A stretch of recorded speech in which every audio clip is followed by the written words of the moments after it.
My first bus was a Bluebird diesel bus. It was $2,500. I learned quickly that bus motors break.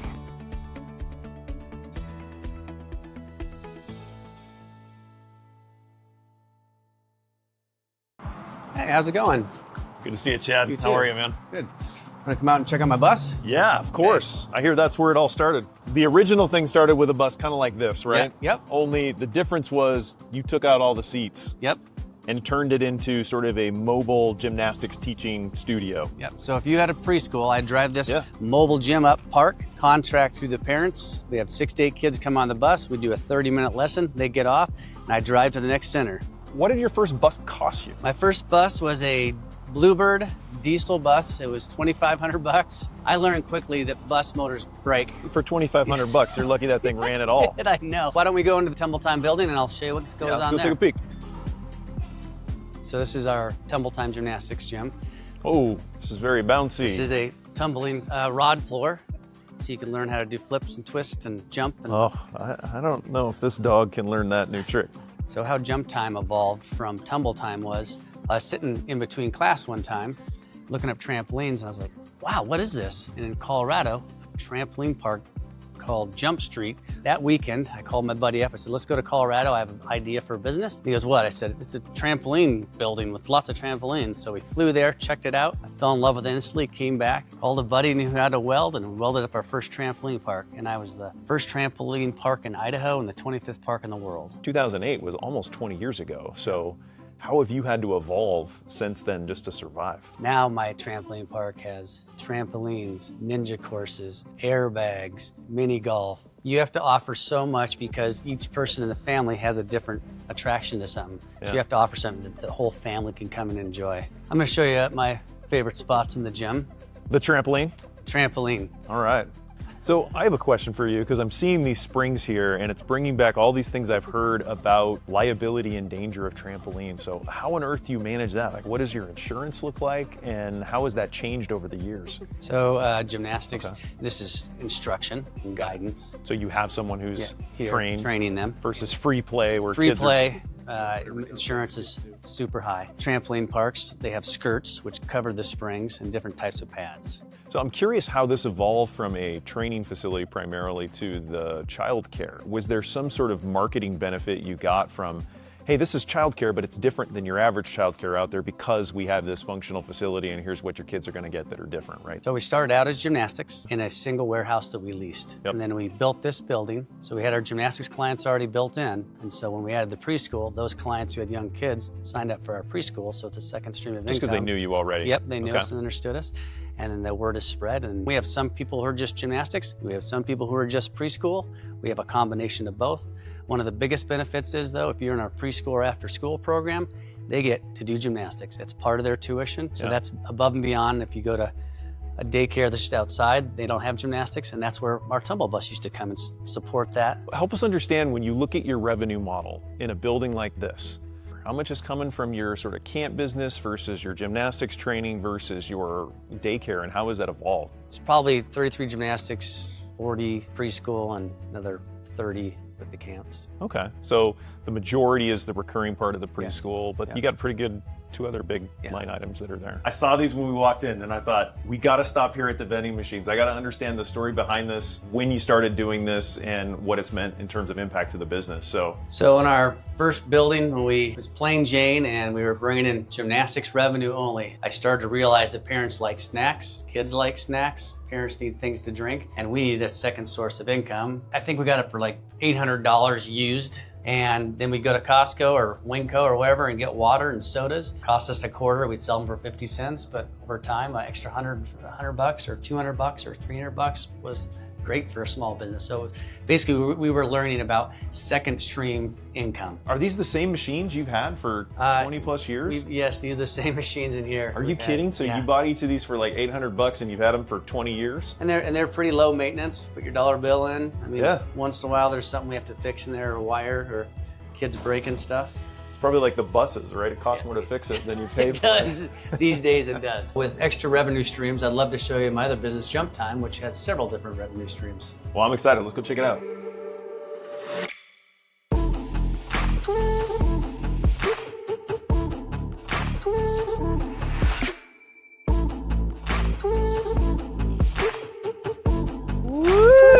I survived. This is JumpTime Meridian. Yeah, this is impressive. It's big. This is the main court, and in our main court we have parkour features. As the trampoline parks have evolved over the years, started adding slanted trampolines, wall trampolines. From my experience with other parks, it pays for itself pretty quick. We have a membership program, so members love having new features. When did you add the membership program? Did you have it from the beginning? We added memberships as we probably about 5 years ago here. We're adding them into our other parks. And it's a low price, but they come in, they get benefits, their kids get food. It's super nice, and we know we have a guaranteed Yeah, it gives you that recurring revenue Yeah. that you know is going to cover whatever your little cost. tax bills and other things are that are always happening. Earlier, I was talking about a professional trampoline. Okay. This is a string bed. Feel how tight that is? Oh, yeah. I wish my calves worked this well. So when you watch trampolines Olympic sport, Yep. they're using this type of bed.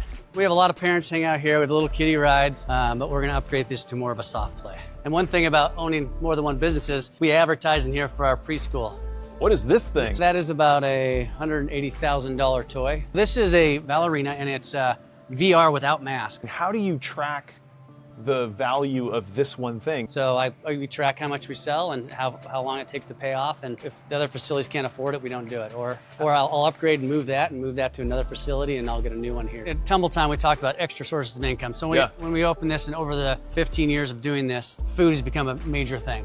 Yeah, because I mean, if you're going to be here for a long period of time. People want to eat and want to drink. We actually sell beer and wine at this facility. Oh yeah, keep the parents there. I love that you have an ATM here. Tell me about the ATM. Do people actually use this pretty frequently? Yeah, it gets used a lot. I'm assuming you own this one and you take the transaction fees off of it. Yes, correct. So upstairs we have mini golf.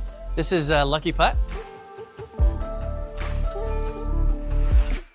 This is the whole facility. This thing's huge. How many square feet is this? This is 36,000 feet. Impressive. So, Chad, we've had a chance to go through a couple of your locations here in Idaho, and I just want to backtrack and understand a little bit more about the origin story, how you got started. So let's go in the Wayback Machine. So you're a carny, a trampoline professional that has this idea for a tumble bus. Now, where did you get that idea? So let me start a little farther back. So Okay.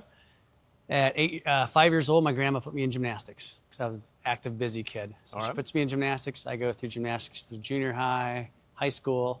I get a full ride scholarship for gymnastics at Western Michigan University. I get my teaching degree. And through those years, I'm also a snow skier. Well, my last year of competitive college gymnastics, I saw inverted aerial skiing on TV. That's where they go off the jumps and flip and twist. And you're like, I can do that. So I'm like, I know how to flip, I know how to twist, I know how to ski, I like trampolines. So I called up the US ski team and said, hey, that looks awesome. I said, I know how to ski and flip. They're like, come out to our camp.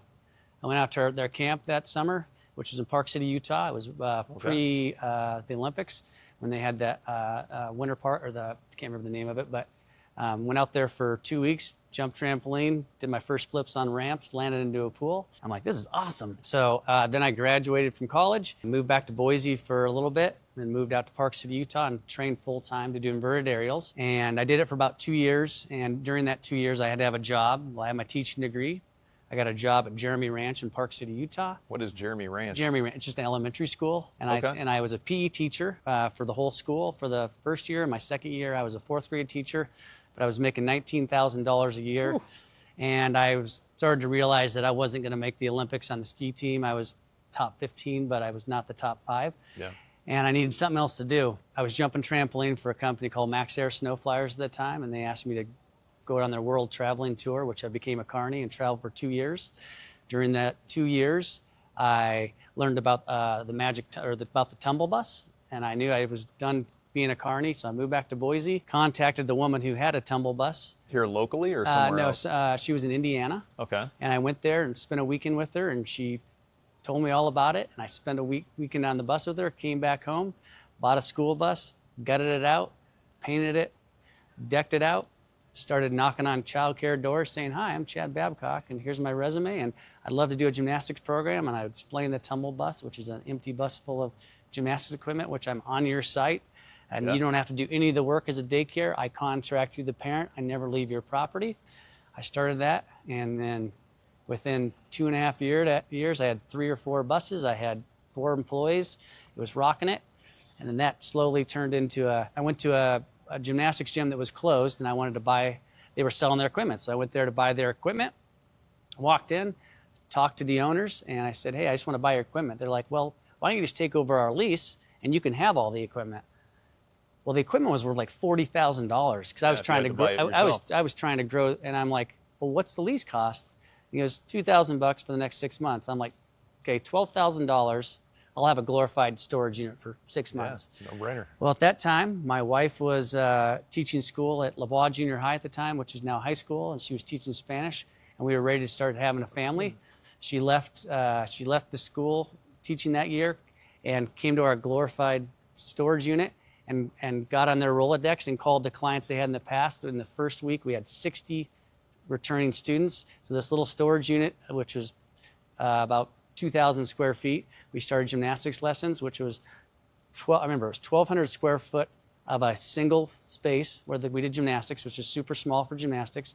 We had a lobby, and a bathroom, which was another 600 feet. So it was 1,800 square feet and one vending machine in it. And so we did that for 6 months, and then we leased a space next to us and went to 3,600 square feet. And we're like, wow, this gymnastics thing's working for us. And we're able to have a family, and we're able to do what we want to do.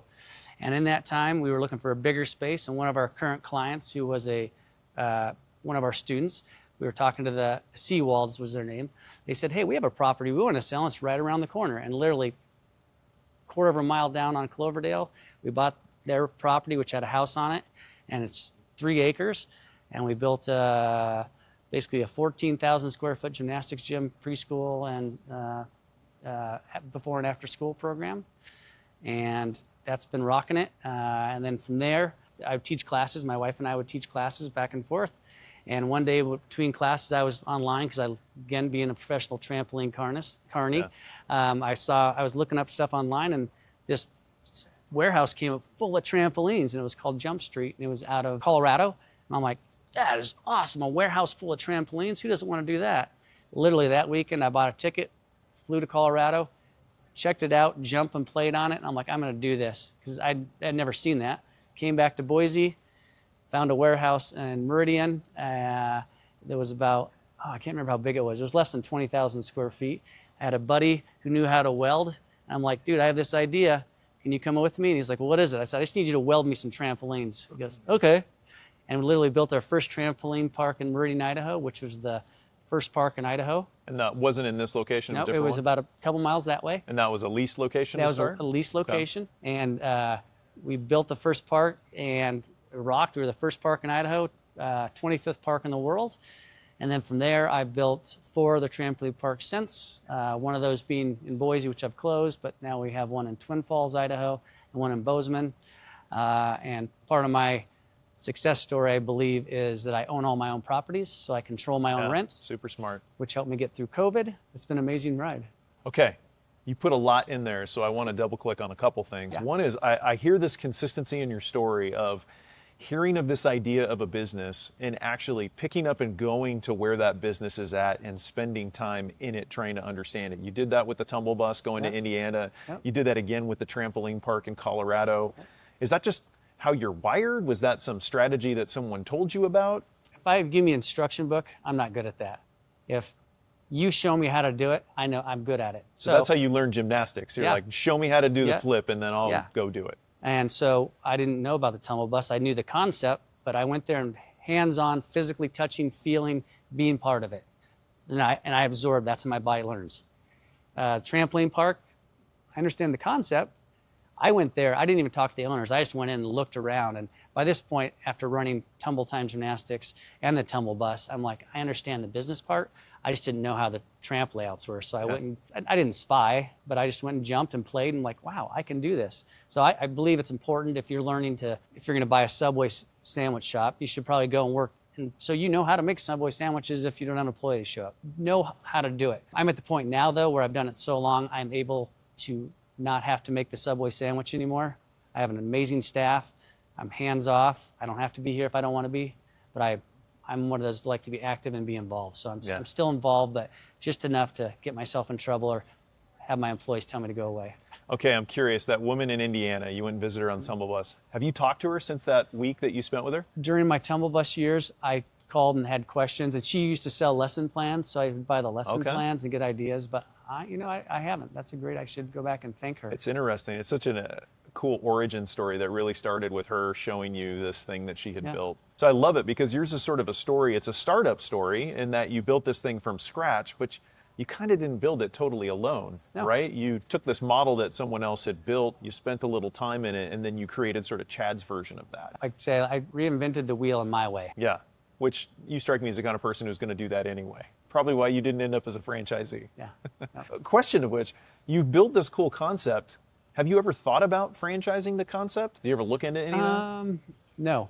No. People ask me, oh, tell me about your franchise. I'm like, I'm not a franchise. I just have 3 or 4 different facilities that we run independently. And I'm not sure, I don't have the desire to do that, I guess. I'm happy where I'm at. I have a good lifestyle.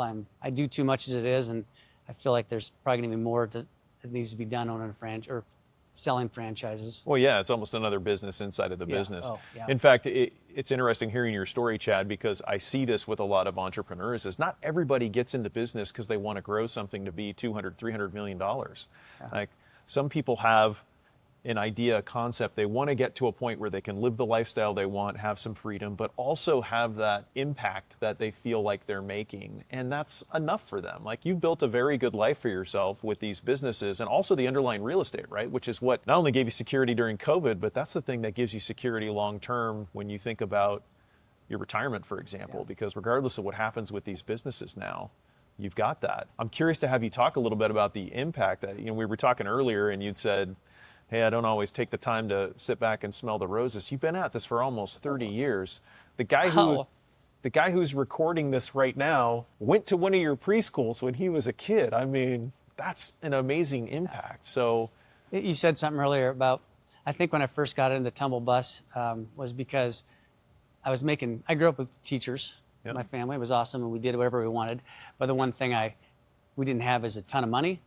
And I started off teaching, making $19,000 a year, and I realized that's tough. And when I first started Tumble Bus, I did it because I'm like, oh, I'm going to make all this money. And it got to a point in the Tumble Bus where it wasn't about money anymore, it was about growing. And then I started Tumble Time, and then I started JumpTime, and money wasn't an issue, but money still is not my driving force. It's the feel, the purpose. It's just a benefit. Can you think of a story in your 30-year history where you just really felt that, some situation with a kid or an employee or? Yeah, this makes me emotional. Wow. Sorry. Well, like you said, I've been doing this for 30 years. And I have my original students are now adults, married, have kids, and have brought their kids back. And it is awesome. These 30-year-old adults come in and still call me Mr. B. It's awesome. And they recognize you, and do you recognize them? They gotta look so different. Yep. I have several people like Mr. B, and they see me in the street and call me Mr. B, and it's like 30-year-olds, and their kids know me as Mr. B. It's pretty amazing, and that's just happened really in the last couple of years where I slowed down because being present's important. Like when we came in here today, I'm like, wow, this is awesome. I think for me, the purpose in the business, the love, the joy, we're big into the community too, is super important. I mean, if you love what you do, you're really rich. Not only that, it occurs to me that in a world that's getting more digitized, you guys are part of creating the community, right? This is a place where kids come to hang out. I was just thinking when I was in the bathroom reading about your membership sign, I thought to myself, oh, if I lived anywhere near here, I'd get my daughter a membership here and just let her cruise in the summer, come in whenever she wants to. Why not? That'd be such a cool thing for her and her friends to be able to do. Here's another funny story. I went to a music festival in Stanley, Idaho this weekend, and you are friendly, you talk to people and connect. And this woman goes, my daughter was on the Tumble Bus. She went through your preschool program. Now she just graduated from high school. And she was there and we saw her and she knows my wife is Katie. And it was just those little moments you're like, wow. You have to slow down and smell the roses sometimes. When you do that, you just get, it's awesome. Yeah. It's awesome. It's easy to get lost in all the problems you're trying to solve and the things you're trying to do. Those 2 machines that are out of order down there that you got to get fixed today. And then you have those magic moments where you're like, man, what we do touches a lot of people. There's definitely challenges, but if you have purpose, if you get purpose out of it, it makes it all easier. One of the things I'm curious about, you talked about being this teacher who didn't have much money. That's something we hear from a lot of people, right? When they're thinking about potentially being business owners. How on earth did you fund all this? Like, help us understand how you went from a guy making $19,000 a year to now somebody who owns this real estate portfolio of multiple businesses in multiple different states? Because that obviously didn't happen overnight. So I told my mom and dad about this crazy dream of taking a bus and turning it into a gym. And the bus, by the way, that you bought for $2,500 bucks, it's bucks. insane. My grandpa gave me a $10,000 loan. That was the Kickstarter. Yep, and okay. I got it going, and literally the first 4 months, my $2,500 bus broke down, and I had to put a $4,000 engine in it. And he kicked a little more in, but I got him paid back.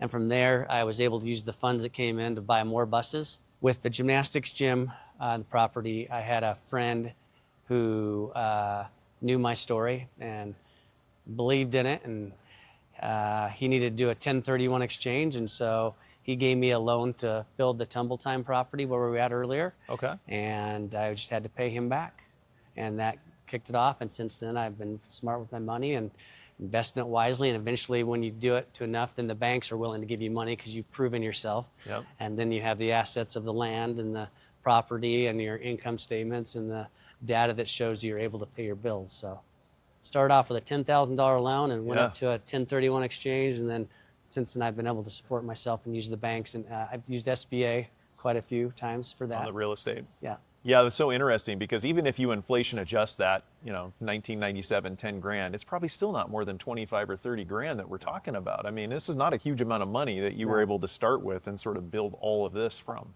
I grew up frugal, so it was easy if you're frugal, and I did a lot of work myself. I mean, I painted the bus, I put decals on the bus, I did everything myself, and that was ingrained in me. So you have to do a lot of the work. So was it a sad day, the day that you sold the tumble buses? Like, how did that all come about? Once you started having your set location, did you just decide, hey, I had Tumble Bus, Tumble Time, and we just started JumpTime. And I had a long-term employee who had worked with me, and she wanted to buy it. So it was actually a happy thing. She got it. She ran it for about 4 or 5 years after that, but it just took something off my plate so I could concentrate on growing JumpTime. Yeah, so that was not the highest leverage thing you were doing. So when you had this employee that wanted to buy, it was like, this is good. Yeah. I can get a little bit of cash that I can reinvest here. And that was taking some of my energy that I play. Well, my kids were being born, and so I had energy to be with my kids and spend more time at JumpTime. Yeah. So what do the next 5 to 10 years hold for you, Chad? My goal is to do something with my employees, and hopefully they can take over JumpTime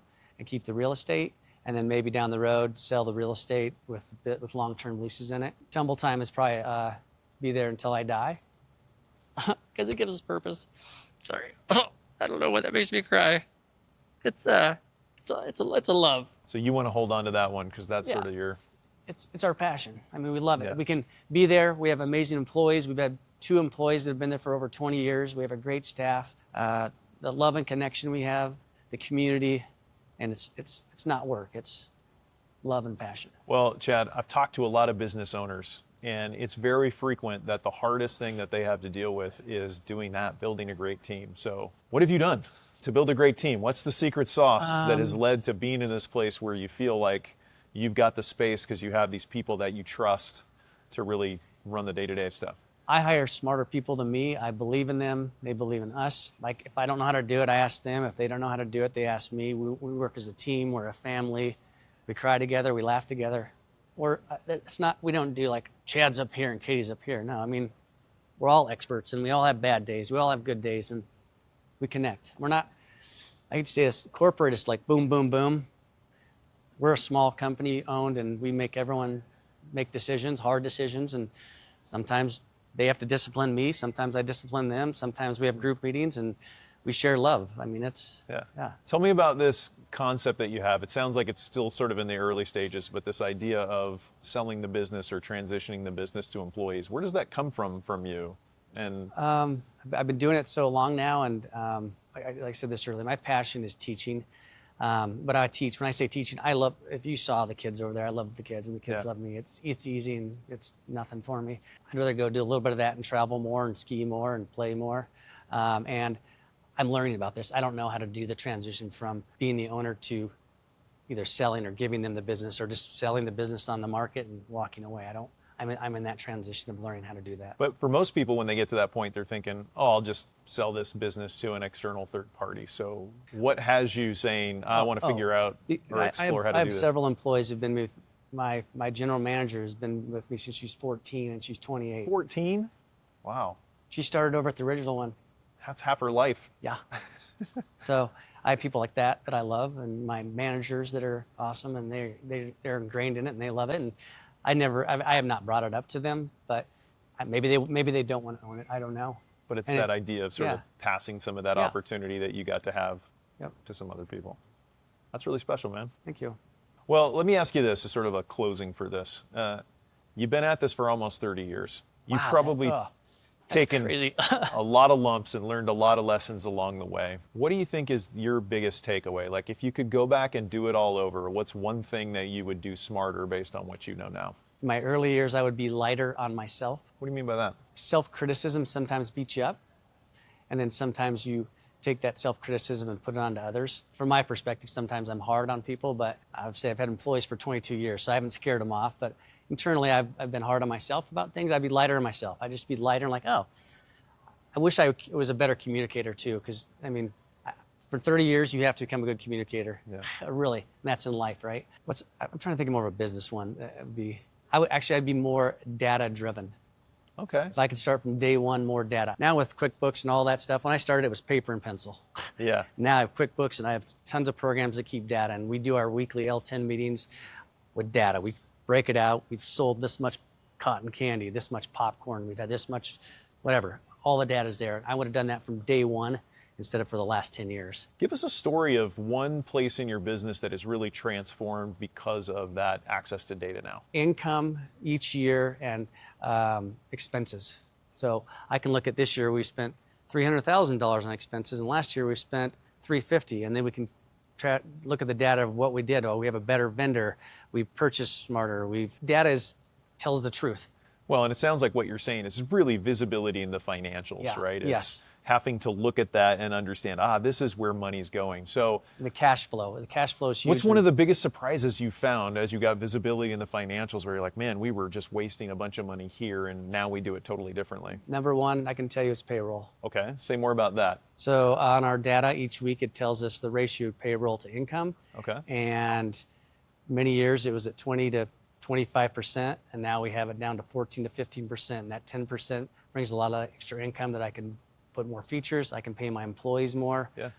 Everything. I mean, 10% doesn't sound like that, but over a year, that's a big chunk of change. And how did you figure that? Was that more aligning the staffing to the actual hours you needed it, or the places you needed it? So, for example, I'm referring more to JumpTime. There's times in here it's super busy and we don't have enough people, and then there's times where there's 15 jumpers and there's 4 employees on. You basically need 2 employees in here that can run a small crew. So those 2 extra employees over a year add up to a lot of money. It's just the data. And the best part about that is I can show my employees this. I want to show you this so you understand. I'm not cutting hours. If there's enough jumpers in here, we need you. Yep. And they get it. They're like, oh, you're right. We don't need 4 people in here. And I don't have to say anything about it anymore. They look and they know. Yeah. So are you kind of open book with how you manage some of those things? Every Wednesday we have an L10 meeting. It's my top staff from all my facilities. We sit down and we have a whole list of things we go over. And it's funny, one of them that's on there is cotton candy. Yeah. We have a goal to sell 60 bags of cotton candy. Some weeks we sell 120. Cotton candy is one of your L10 metrics? Okay, this stuff costs 22 cents to make and you sell it for $3. Oh, so it is one of the highest margin things in this place. Popcorn. I mean, a lot of the food stuff, but just in that in general, they can see from payroll to whatever. When you have an open book, employees understand it better, which then it takes stress off me where they're like, I'm not have to justify anything. They can look at the number and go like, oh, I get it. I need to do X, Y, Z. I don't have to babysit. Has understanding the margin on something like cotton candy changed anything that you've done around cotton candy or how the team interacts with it? Like, what is that information? Well, for example, we're going to start selling cotton candy at the front desk. I mean, it's anything. Slushies are another huge one. It's weird to me, but people love slushies. I love slushies, admittedly. Not cotton candy, but I'm also not 5. But that's even to the biggest products, to birthday parties, to food, to any extras you can sell. Data is, if you're running a business, data is super important. Get on it right away, learn about it, and if you have an open book, your staff can understand it. It takes less effort as a boss to have to explain to them or justify something because they understand. Most people understand it. They see it. And you're not talking down to them, you're talking with them like, hey, here's what we got to figure out. Yeah, so if you're, so back to your question, I think collecting data from day one, and I think the technology since 1998 or 97 has gotten a lot better and easier. I mean, you can do everything from your phone now. Where before I was paper and pencil and. Well, Chad, your story is really inspiring, man. Thank you. I wish you continued luck and success as you figure out sort of the next transition. I think it's actually really inspiring what you're thinking about doing with your employees. So if I can be helpful with that, let me know. Awesome. Appreciate you. Thanks for considering Take care, me. brother. Yeah.